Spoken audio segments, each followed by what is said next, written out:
तुम दोबारा क्यों आ गए? हाँ, वो मुझे इसलिए नहीं चाहती क्योंकि उसके दिल में कोई और है। मेरी दवाई का वक्त हो गया है क्योंकि मुझे बहुत जल्द ठीक होना है।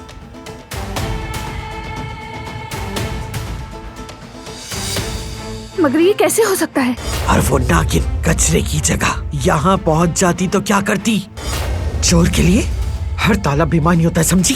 पहले इन चीजों से जान छुड़ाओ।